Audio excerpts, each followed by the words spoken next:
Hello friends and family, শুভস কিচেনের আরেকটি নতুন পর্বে আপনাদের সবাইকে জানাই স্বাগত। আজকে আবারও চলে এসেছি মিষ্টির একটি অসাধারণ রেসিপি নিয়ে। তো আজকে আমি দেখাবো একদম দোকানের মতো মিষ্টি দইয়ের রেসিপি। খুব ইজি এবং ঘরোয়া কিছু উপকরণ দিয়ে তৈরি হবে আজকের স্পেশাল মিষ্টি দইয়ের রেসিপি। তো চলুন বন্ধুরা, রান্নাটা করা যাক।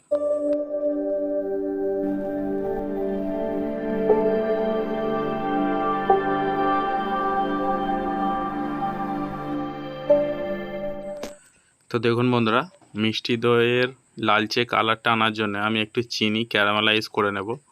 তো আমি কড়াইয়ের মধ্যে চিনিটা দিয়ে দিয়েছি। তো দেখুন বন্ধুরা, চিনিটা অলরেডি কিন্তু গলতে শুরু হয়ে গেছে। চিনিটা এরকমভাবে ভালো করে নেড়ে নিতে হবে।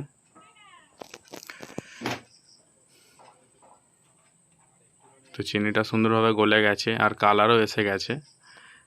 চিনির এই কালারটার জন্য দইটা একটু লালচে রং হবে আর দেখতেও ভালো লাগবে। তো দেখুন বন্ধুরা, চিনি কিন্তু খুব সুন্দর ক্যারামেলাইজ হয়ে গেছে। এবারে আমি অল্প অল্প দুধ মেশাবো। আমি এখানে খাঁটি গরুর দুধ ইউজ করছি। দুধটা সামান্য গরম করে নিয়েছি আমি। এরকম হালকা হালকা করে দুধটা মেশাবো। তো দুধটা মিশিয়েছি, এবার আমি পুরো দুধটাই ঢেলে দেব। আমি অল্প অল্প করে মেশানোর কারণ হলো যাতে দুধটা ছানা না কেটে যায়। তো আমি ফ্লেভারের জন্য এখানে ইউজ করছি একটু এলাচ। ছোট এলাচ দিলে দইয়ের ফ্লেভারটাও খুব সুন্দর হয়। তো দেখুন বন্ধুরা, এরকমভাবে দুধটা একটু নাড়তে হবে। তো যেহেতু আমি এখানে মিষ্টি দই বসাবো, তো আমি একটা বাটিতে ওই দুধ একটু নিয়ে নিয়েছি, তাতে দিচ্ছি একটু মিষ্টি দই। মিষ্টি দই তো অবশ্যই লাগবে। দইটা ভালোভাবে মিশিয়ে নেব দুধের সাথে। এবারে পুরো দুধের মিশ্রণটা মধ্যে আমি এই দইটা ঢেলে দেব।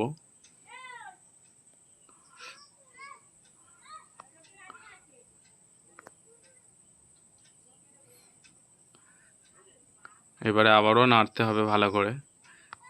আপনারা চাইলে কড়াতেও নাড়তে পারেন। আমি কড়াতে নাড়তে অসুবিধা হচ্ছিল, আমি একটা হাঁড়িতে ঢেলে নিয়েছি। আর এই নাড়াটা কিন্তু মোস্ট ইম্পর্টেন্ট। এরকমভাবে নাড়লে দুধের মধ্যে এই বাবেলগুলো ক্রিয়েট হবে। এতে দইটা খুব স্পঞ্জি হবে আর খুব সফট হবে। তো দেখুন বন্ধুরা, কীরকমভাবে বাবেলগুলো হয়ে গেছে।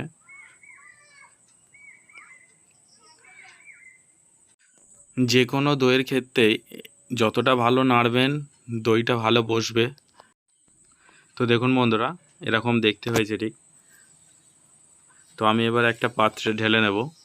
আপনারা চাইলে মাটির পাত্রতে দইটা বসাতে পারেন। আমি এখানে একটা বাটিতে বসাচ্ছি। আমি একটু ঢেকে দেব।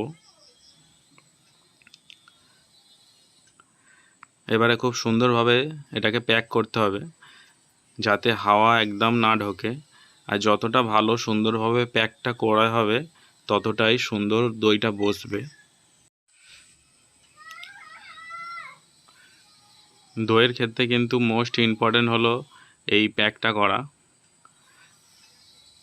খুব সুন্দরভাবে এটা কাগজ দিয়ে আমি পুরো প্যাকিং করে দিচ্ছি।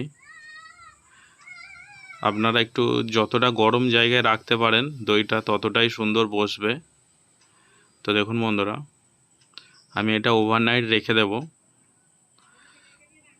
তো দইটা ওভারনাইট রেখে আমি একটু ফ্রিজের মধ্যে রেখে দিয়েছিলাম দইটা সেট হবার জন্য। তো দেখুন বন্ধুরা, কতটা সুন্দরভাবে বসে গেছে দইটা, আর দেখতেও কতটা সুন্দর হয়েছে আর কতটা সুন্দরভাবে বসে গেছে। তো রেডি হয়ে গেল আজকের স্পেশাল আইটেম মিষ্টি দইয়ের রেসিপি। আর এইভাবে আপনারা বানিয়ে দেখুন, অবশ্যই খেতে ভালো হবে। আর রান্নাগুলো ভালো লাগলে অবশ্যই আমার YouTube channel শুভস কিচেনকে like, comment, share এবং সাবস্ক্রাইব করে দেবেন। আবারও দেখা হবে নতুন কোনো ভিডিওতে বন্ধুরা। টাটা।